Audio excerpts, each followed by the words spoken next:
देखिए स्टूडेंट, अभी हम करवाते हैं 10th क्लास के अंदर चैप्टर 2 में जो 5th केस स्टडी दे रखी है आपको स्टूडेंट के एग्जाम ट्यूटर में से। जो 5th केस स्टडी है उसके अंदर जो स्टोरी है वो बता देते हैं पहले आपको। While playing badminton Ronit seeing the barrier chain. Ronit एक बैरियर चेन को क्या कर रहा है, देख रहा है, hung between the two post at the edge of the walk. जहां चलते हैं ना, जहां चलते हैं, जैसे ये चलने का रास्ता है तो इधर जो बैरियर लगे गए, बैरियर चेन लगी है वो पैराबोला के टाइप की है। अब कहता है edge of the walkway of the street, गली की है ये। It is hung in the shape of parabola, वो पैराबोला शेप की है। Parabola is graphically representation on the particular type of polynomial. Graph के ऊपर अगर करते हैं, ग्राफ के ऊपर कर सकते हैं पैराबोला को, जैसे मैंने पहले 4 क्वेश्चंस आपको करवाए थे ऐसे ही है। 5th क्वेश्चन के अंदर देखिए क्या दिया हुआ है। फर्स्ट पार्ट आपको दिया हुआ है, which of the following polynomial is graphically represented by A parabola.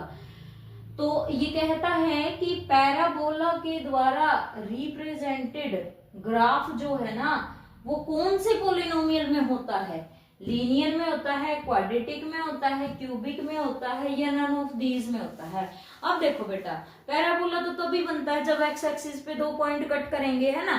तो यहाँ पे देखो, मान लो ये एक अपना क्या बन गया, मान लो यही एक पैराबोला बन गया, तो ये वाला और जो ये वाला हुआ ना, तो 2 क्या बने, यहाँ पे जीरोज आए। और 2 जीरोज किस में आते हैं जी, क्वाड्रेटिक पोलिनोमियल में ही आते हैं।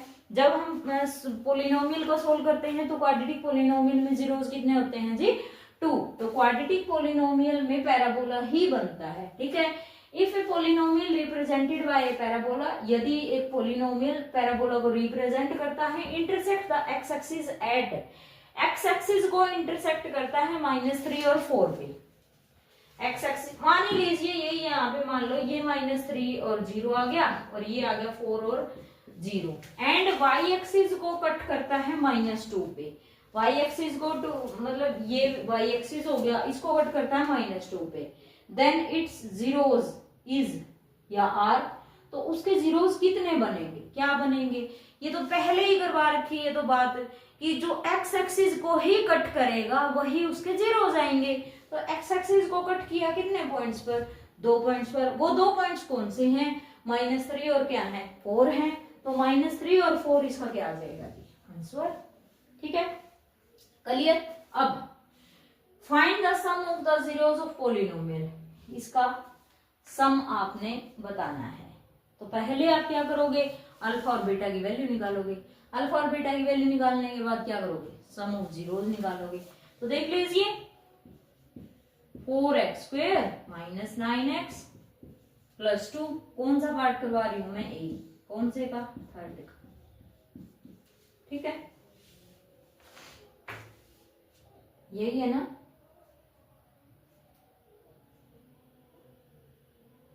हाँ जी। अब देखो, अगर हम वैसे भी सीधा भी अगर अल्फा और बीटा निकालने की भी जरूरत नहीं है, क्या करेंगे, सम ऑफ जीरोज का जो फार्मूला होता है वो क्या होता है, सम ऑफ जीरोज का वो फार्मूला होता है -b/a।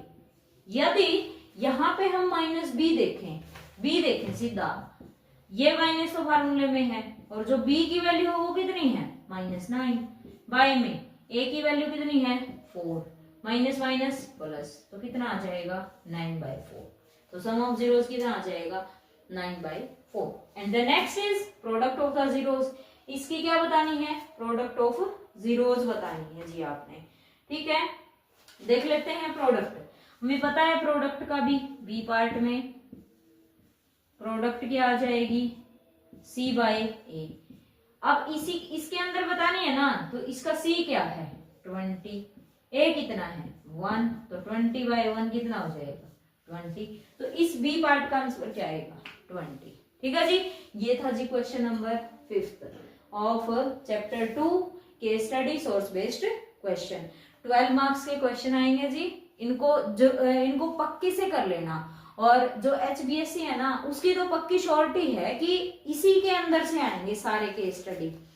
12 मार्क्स की जो केस स्टडी है वो स्टूडेंट के एग्जाम ट्यूटर में से ही आएंगे, बाकी कहीं से नहीं आएंगे तो आप 2025 वाला जो एग्जाम ट्यूटर है मैथ का वो आप ले लीजिए और इसमें से आप जो हम वीडियो बना रहे हैं इसमें से आप कर लीजिए। ठीक है, वीडियो को लाइक शेयर सब्सक्राइब जरूर करें। ठीक है जी।